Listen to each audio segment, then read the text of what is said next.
Your Honor, the defense rests. Casey Anthony's lawyers wrapped up their case without ever putting her on the stand to testify about what happened to her 2-year-old daughter, Kaylee. Is it your decision not to testify based upon consultation with your counsel? Yes, sir. Prominent defense attorney and former prosecutor Ed Mandery says putting Anthony on the stand would have been risky. Here you had a person who they conceded at the beginning told lies, and the more the prosecutor gets to ask questions about those lies and expand those lies and belabors that in front of a jury can be problematic. But not testifying is risky as well. Without her giving an explanation, I think their job gets a lot more difficult. Defense calls Crystal Holloway.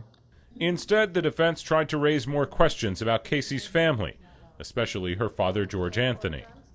Did you develop a relationship with Mr. Anthony? Yes, sir, I did. And was this an intimate relationship? Yes. George Anthony denied any affair with the woman who volunteered to help when Kaylee was missing. She said at the time he suggested the child's death was an accident. I didn't think that he could raise somebody that was capable of harming her child. And that's when he said it was an accident that snowballed out of control. But I was caught off guard with it, and by the time I looked up, he had tears in his eyes, and I didn't say anything after that. Under cross-examination, she admitted telling a different story about their relationship in a sworn statement to investigators last year. Question. Were you, please excuse the question, please forgive me, rather, did you and George become romantically involved? You answered, no, we didn't. The question was no, and you affirmed no. That's correct. That is a statement you gave under oath. Yes, sir. And prosecutors raised other doubts about her credibility. How much money did you or some member of your family get from the National Enquirer for selling your story? $4,000. $4,000. And that was just for talking to them? Yes, sir. The defense also called Casey's parents and brother back to the stand. This time, the focus was on an odd coincidence.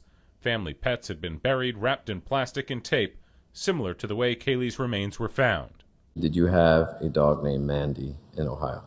Yes, I did. Did there come a time where you took Mandy to the vet because she was either dying or had to be put down? Yes, I took her. She had been very ill, and I knew she was going to be placed down. She was my first baby, actually, before I had the kids. And so you know how pets become your babies. And I had bought a baby blanket for her. So that blanket I took with her to the vet, and I was holding Mandy when they gave her the injection. And then they took her from me and the blanket.